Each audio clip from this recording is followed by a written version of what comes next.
I was thinking of that joke about Jason saying that to that guy. I was thinking of the Muppet movie, and Fozzie Bear. He's like, there was a.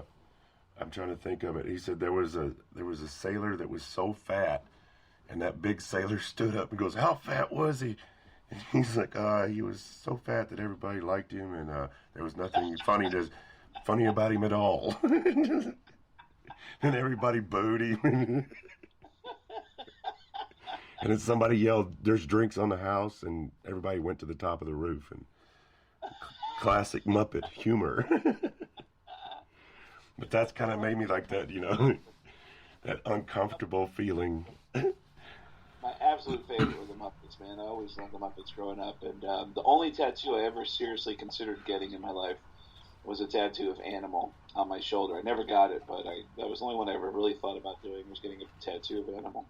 Well, I like, was it Waldorf and Statler? What his name? Yeah, of course. Yeah, the two grumpy old guys, the hecklers in the balcony, of course. I love those guys. I lived for that when I was a kid, just to see those guys, and they would only come on for a little bit, and then I'd have to wait next week and see if sometimes they never came on. Dude, I remember going to Disney World. One of the parks is like the Hollywood Park. I don't know it's like the Hollywood MGM Park or something. And they have all these attractions, one of which is there's a Muppets area. And you can go to this theater, the Muppet Theater, and watch a show. It's a 20-minute show. And I walked in the theater and sat down, and I'm just kind of looking around. And then I looked up, and I saw there's a balcony above the stage, and I was like, that's the balcony. And when the show started and the two old men popped up in the balcony, I started crying. Are you serious? I started crying. I get to meet them. I was so overwhelmed with happiness that I actually started crying. Yeah, it was amazing. Absolutely amazing. But, yeah, and that's how much I feel about the Muppets. And you're a sports fan. I would call you, as a sports fan, a happy masochist, because you pick teams to root for that just bring a lot of pain, and you kind of enjoy the pain. Yeah, because my birthright was the opposite. I'm from Mount Vernon, New York. I grew up 10 miles from Yankee Stadium, so the Yankees were my birthright. And I could have had the rights to be a fan of the greatest sports organization in sports. But the fans were such assholes at Yankee Stadium that it turned me off and made me say, fuck this, I'd rather root for an underdog. And there's way more satisfaction in rooting for an underdog. You don't get it as often, but when you do get that payoff, oh man, it is so sweet. It is so, so sweet. So... what payoff, Craig? For anybody that doesn't know or has never seen your show, you wear a certain team's hat usually. Yeah. You're wearing one right now. Yep. And it's the one of the teams. There's only two teams that have never been to the World Series, and you're wearing one of those teams. Well, besides the Mariners, who are my team, who's the other one? The Milwaukee? No, wait, has Milwaukee been there? Who's the one that hasn't been there? The one that hasn't been there is the Nationals/Expos. Oh wow!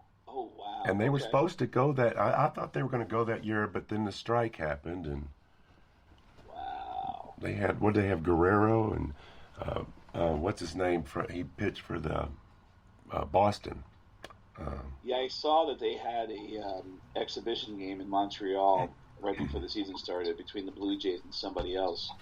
And the stadium in Montreal was packed. And I just thought, man, I'm bummed I never got to go to a game in Montreal. But,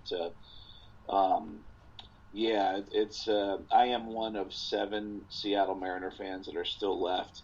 And I actually am so ridiculous about my loyalty that I book all my shows around the United States, around Mariners and Seahawks road games, so I can get to as many games as possible, which is a big reason why I'm not famous, but I am having fun, and I get to see my team play around the country, and and that's fun for me, and around the world. You know, I got to see the Mariners play in Japan at the beginning of the season. I got to watch Ichiro play his last games as a professional baseball player, and it's you know, someday it'll pay off, and it's neat being able to watch my favorite team play in different stadiums around the country. I just love it, you know. I think it's so cool. I know we get to hang out sometimes, you know, when you come around and maybe do a show or something. But you taught me something. Never, when you're a comic, don't pay for everything because you can't afford it, but you still want to do cool stuff. So you figured out ways to get things and still be able to, you know, make ends meet without having to spend all the money. You're friends with a lot of people at stadiums. Like you go and do, you know, special things, and you're always on the road with like a band, and you've been at it so long. I'm gonna ask you, how many concerts do you think you've went to, like music concerts? Well, when I was in high school, I'd already seen I think I'd seen over 200 concerts before I got out of high school. I remember I would keep track of them back then, so it's easily well over 1,000 or 2,000 concerts now. But that thing that you were talking about, though, about making life easier on the road by figuring out how to get free stuff, that was something I learned from bands. I was really surprised. Like, I got to, I made friends with a lot of my favorite bands as a kid, and I noticed that a lot of my favorite bands and people who worked for those bands would barter the shit out of everything. Like, anything they did, they'd be like, you know, hey, we want to go to the movies, and we're in town with this band, you know, so-and-so. If we give you a couple of tickets, can we get everybody in the movies for free? And people would be like, yeah, I love that band. Sure, come on in, and, you know, we'll hook you up. And you know, they usually had space in the arena to be able to put some extra bodies in there. And they would try to get as much free shit out of it as possible. And they would barter their tickets for stuff, and it would be for anything. And that's where I learned that from. And as a comedian, there's, you know, people love coming to comedy shows, and I would try to make life easier by saying, hey, why don't we get a bunch of comedians to go do some fun stuff today? And then I'll call whatever place we're going to go to have fun and say, hey, I'm a comedian. I'm the guy that's performing this week at the whatever venue. And do you want to come to a show? And is it okay if me and my buddies come down and hang out? And so quid pro quo. So it was something that I learned from rock stars, believe it or not. And you and I've done, Jason too. We went together. You got us free bowling at a. Oh, that's right. And I just happened to have my bowling ball in the car. That's right. And I said, hey, do you want to bowl? And then you pulled the bowling ball out, and I'm like, oh, this asshole is like a professional. Like, no, he's gonna kill us. It was an accident. I swear to God, it was just an accident that it was in the car. I hadn't played in years, but yeah. It was a serendipitous moment. Yeah. Well, here's the weird thing. Randy somehow bowled a 315. I didn't even know that was possible. but yeah. Well, you let me keep score is what it was. Yeah. And I remember that, was it 2 years ago at the end of the season, Verlander was traded to the Astros. Oh, yeah. And we sat in Safeco, and like, what was it, about 10 rows in front of us was his wife, Kate Upton.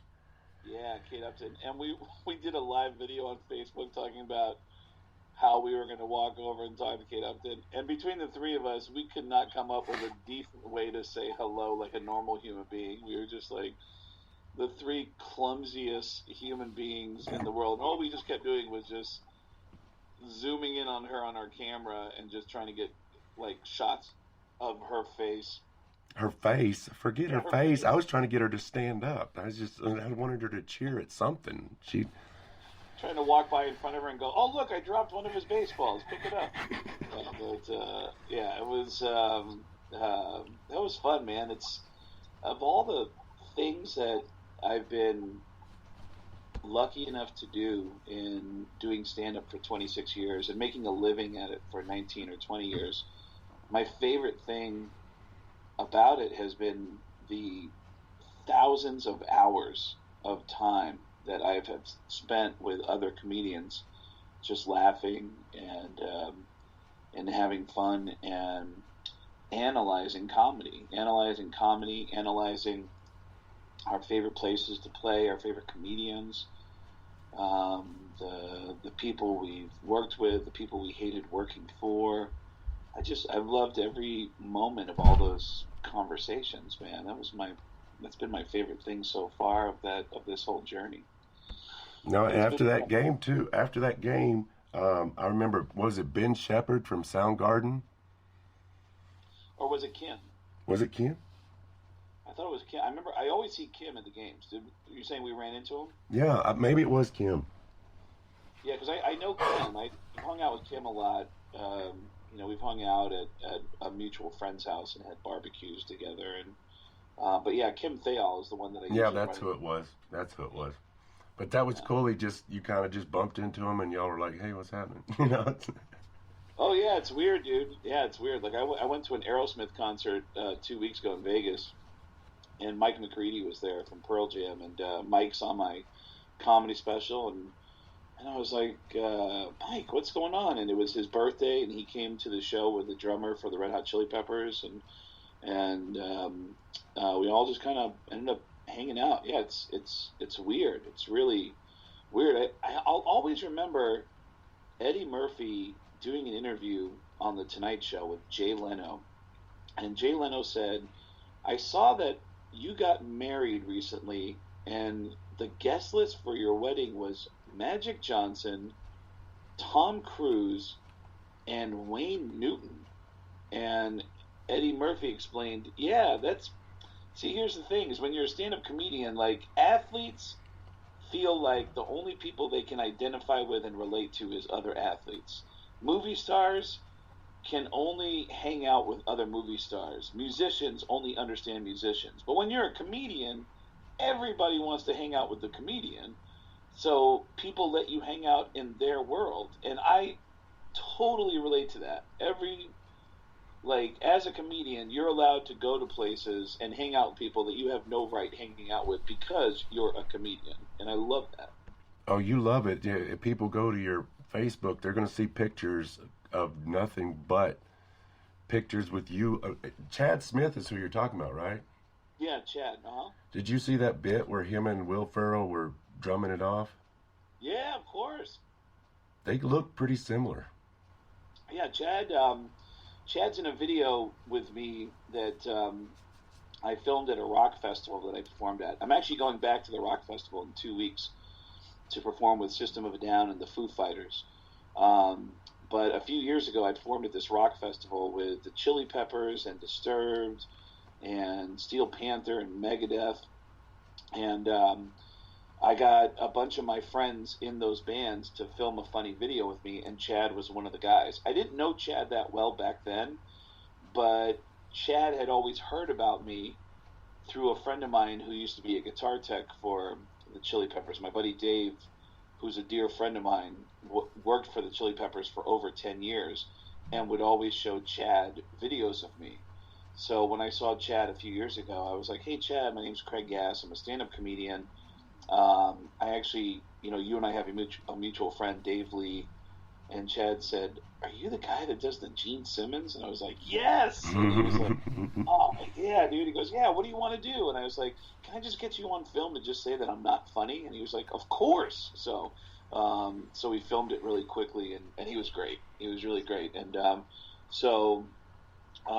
but yeah, it's this crazy thing where as a comedian, it's like you get to hang out with people that you really are not on your level whatsoever, man. And musicians, every band I've ever known, from massive bands like Alice in Chains to Metallica to System of a Down to small local bands, every band I've ever known has been loaded with goofballs who just love being silly and funny, and they love watching comedy.